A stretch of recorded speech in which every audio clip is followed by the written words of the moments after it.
Hey everybody, welcome to the sneak peek of Mess with the Millers. This is our new nightly show, program post, where we talk every night to you, most weekday nights, about the messes we have in our family, which is about 90% of the time, right? I think probably 99. Our messes are all day long, they're all day night, and as many of you know, I was privileged to author this book this year called Management Mess to Leadership Success, where I shared a lot of the messes that I've experienced from my own leadership journal. It's done extremely well. We think the topic is quite relevant for organizations and families because we're all a mess, right? Everybody's got a mess.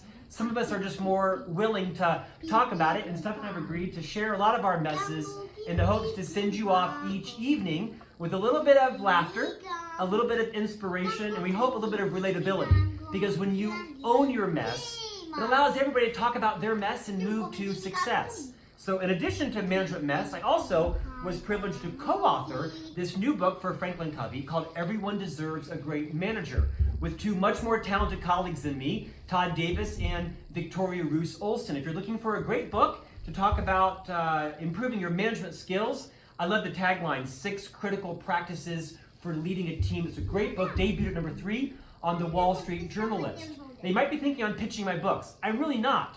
What I want to kind of intro with is each night we'll probably reference a different book because we're a book family, right? We read a lot of books. Thatcher, you read probably almost 2 a week? Yeah. What are your favorite books? James Patterson. James Patterson. You also love what else? Dog Man?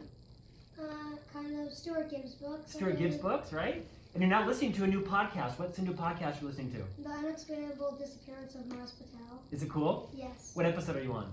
I'm on Season 2, Episode 2. Yep, and you got some new beats for Christmas, is that right? You're loving that? Smith, you ready for your beats? Yeah. You can get them when you're 18, along with the mobile phone.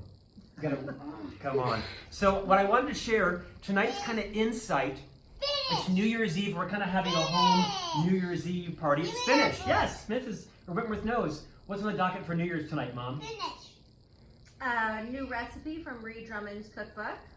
Pork chops that Scott wants, but I don't necessarily. Thank you, I appreciate you complimenting me.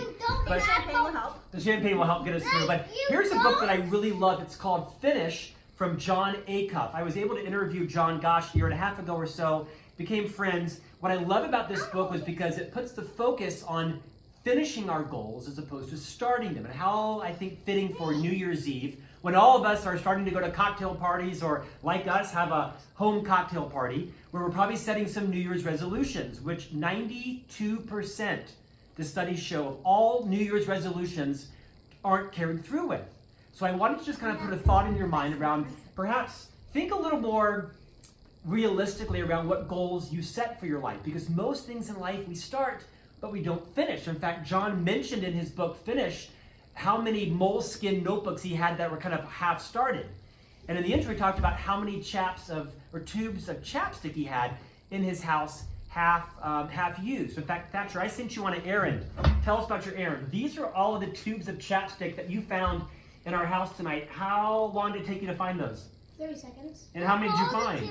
Oh, you sold one. 20. 20, right? I mean, hold it up. We've got 20 tubes of chapstick in our house, right?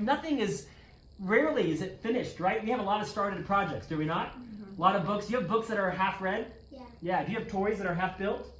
Actually, you're pretty good at this. You tend to stick through, don't you, to Legos? Yes, I do. Nicely done, son. High five it there. The point is, when you're thinking tonight about your New Year's resolutions, setting goals for yourself, scale them down. Doesn't mean you can't think big. It just means there's naturally some self-confidence that develops subconsciously and consciously from finishing something. And instead of saying you're going to go to the gym every day starting tomorrow, just say you're going to go once a week. It gives you 7 different chances to actually make it, right? Yes, son? But all those chapsticks are yours. You think so? Well, most of them are mine, right? I like supple lips. Yes. Is that funny? Or creepy? Creepy? Here's the point. Instead of focusing on starting, focusing instead on finishing. Can you show the book? Because that's where the confidence boost comes. So in the coming couple of hours, if you're thinking about your New Year's resolutions, let's all think about maybe some smaller goals that we can accomplish and feel better about ourselves. I think what's great about families that move from mess to success is taking pride in our accomplishments, right? Saying we're proud of things, right? That's a great thing to have. Dad! Yes, son? This is finished. It does say finish. That's the name of Joan's book. So I hope you all enjoy the sneak peek. We'll see you back here tomorrow night with a new topic. In the meantime, Happy New Year's to everybody. Right? We've got a couple of poppers here. You gonna pop one for everybody? Right? Yeah. Woo! Did you pop yours? Mom? You wanna hold this and pop it? This one. Mom, do you have one? So. Don't pop it at Mom's face. Okay, I'll hold it up. It's okay. Go. You got it, buddy? Thanks, everybody. We'll see you tomorrow night with Mess with the Millers.